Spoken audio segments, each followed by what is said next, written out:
barang, harga awal kita beli barang, harga pembelian kita itu kan ada juga ditambahin biaya angkut, terus ada mungkin retur. Nah itu perlu dihitung semua. Nah setelah kita menghitung semua itu tadi, pembelian, biaya angkut, terus sama ada retur atau ada potongan, setelah kita tahu totalnya itu namanya HPP. Nanti ada kok rumus buat ngitung HPP. Nah kalau kita menjual kan kita ini menjual harga pokok penjualan. Kalau di metode perpetual itu kelihatan HPP-nya, tapi kalau di metode fisik HPP-nya nggak kelihatan. Karena kan dari awal kan kita kalau metode fisik nggak mencatat yang namanya persediaan barang dagang kan, cuman berupa pembelian atau penjualan. Sedangkan kalau di metode perpetual kita mencatat yang namanya persediaan barang dagang. Oleh karena itu pada saat kita menjual barang ini kelihatan ada yang namanya persediaan barang dagang. Lihat ya, ada HPP-nya juga. Ini potongan penjualan, itu bedanya di situ. Sampai sini ada yang mau ditanyakan mungkin? Jadi ingat perbedaannya itu ya dalam mencatatnya. Ada yang mau ditanyakan, monggo silahkan.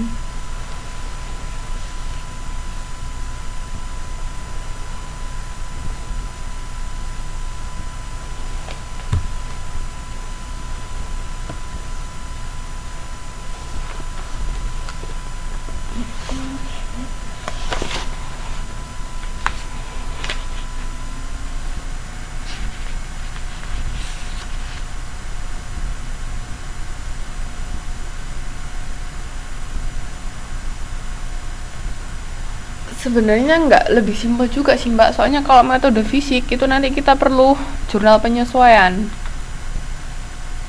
tapi kalau yang metode perpetual kita nggak perlu jurnal penyesuaian. Yang lebih sering dipakai sebenarnya enak yang itu perpetual, karena langsung tahu kita persediaan barang dagang seberapa, HPP seberapa. Tapi ya tergantung masing-masing sih sebenarnya lebih suka yang mana. Keringanan penjualan itu ya itu tadi mbak, misal itu kan itu satu paket sama yang namanya retur. Keringanan penjualan itu jadi kalau ada barang rusak atau apa, nah itu kan kembali ke kita. Misalnya konsumen mau ada, setelah kita ngirim barang tahu ada barang itu rusak, itu kan bisa dikembalikan ke kita. Itu namanya retur sama keringanan penjualan. Ada yang mau ditanyakan lagi kah?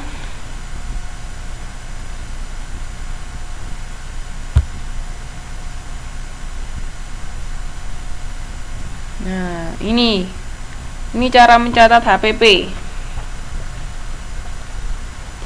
Persediaan barang dagang awal ditambah pembelian bersih dikurangi persediaan barang dagang akhir. Pembelian bersih itu terdiri dari pembelian dikurangi retur ditambah potongan pembelian. Ayo bingung, ditambah biaya angkut. Sebentar. Kita sebagai perusahaan dagang kan ada yang setiap bulan kan kita pasti ada transaksi. Nah itu ada yang namanya persediaan barang dagang awal. Maksudnya persediaan barang dagang awal itu awal kita sebelum melakukan usaha itu ada persediaan barang dagang sudah. Nah itu namanya persediaan barang dagang awal. Nah setelah itu ditambah yang namanya pembelian bersih. Pembelian bersih itu komponennya pembelian, jadi jumlah pembelian kita dikurangi kalau kita ada retur pembelian sama ditambah potongan pembelian, terus ditambah biaya angkut, itu pembelian bersih. Jadi ingat, pembelian bersih itu pembelian dikurangi retur pembelian sama potongan pembelian ditambah biaya angkut, itu pembelian bersih. Setelah ketemu pembelian bersihnya berapa, dikurangi persediaan barang dagang akhir. Nah itu nanti ketemu HPP-nya berapa.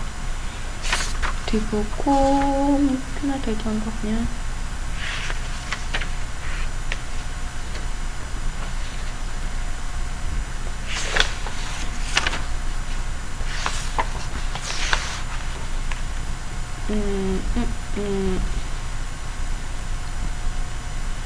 Oke ya.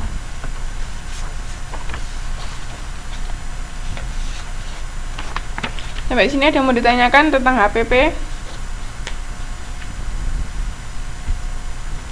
Jadi ini rumus HPP nggak boleh lupa ya, nanti terus dipakai soalnya kalau ada pembahasan tentang perusahaan dagang biasanya. Ada yang mau ditanyakan? Ada yang mau ditanyakan?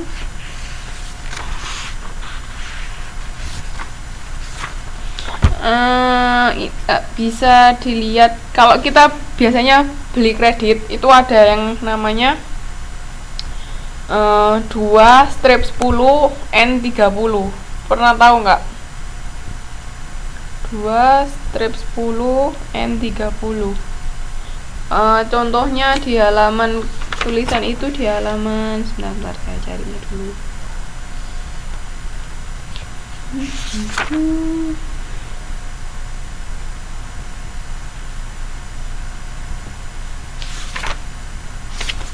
Contohnya itu di halaman 514. Coba lihat yang di ini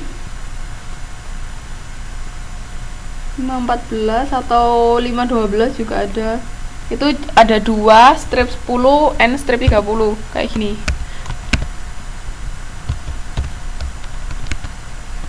Ini maksudnya apa? Ada yang tahu nggak?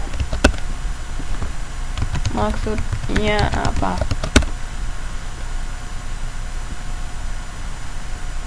Ada yang tahu?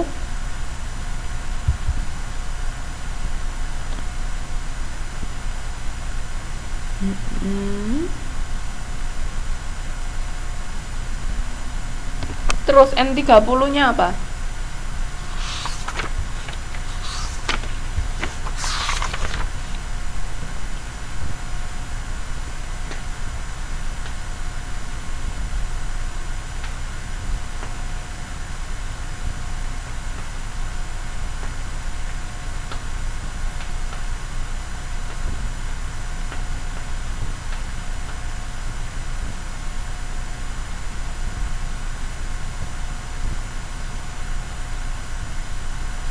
Oke, paham ya. Jadi kalau 2/10 itu maksudnya kita dapat potongan 2% kalau kita melunasi hutang dalam jangka waktu 10 hari. Jadi walaupun pas 10 hari tetap dapat potongan. Tapi andai kata lewat dari 10 hari kita nggak dapat potongan. Nah, setelah itu N30 itu jangka waktu maksimal kita melunasi hutang. Jadi kita melunasi hutang nggak boleh lebih dari 30 hari. Karena ini N30, andai kata N-nya 60, ya kita jangka waktu melunasinya 60 hari. Oke. Ada yang mau ditanyakan tentang itu? Itu biasanya nanti muncul kalau di penjualan atau pembelian kredit.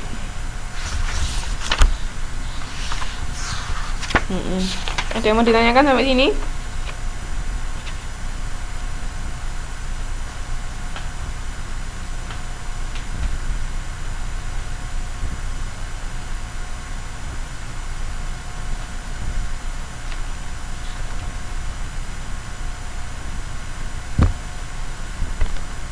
Ya, silakan Mbak. Yang lain ada yang mau bertanya tentang pembuatan jurnal tadi? Ada yang mau ditanyakan nggak?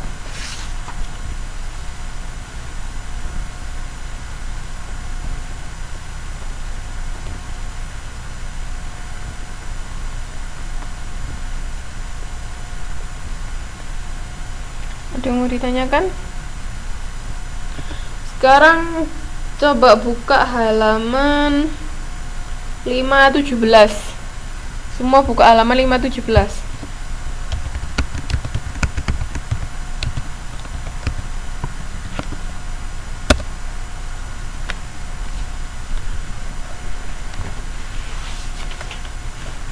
Sudah buka semua 517?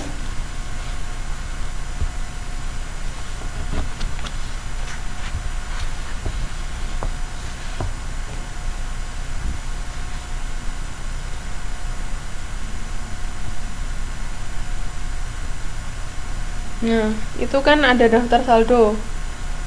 Ini untuk menyesuaikan. Tadi kalau jurnal penyesuaian digunakan untuk metode fisik atau metode perpetual?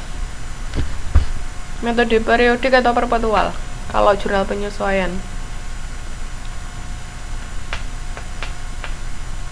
Ingat enggak? Jadi yang membutuhkan jurnal penyesuaian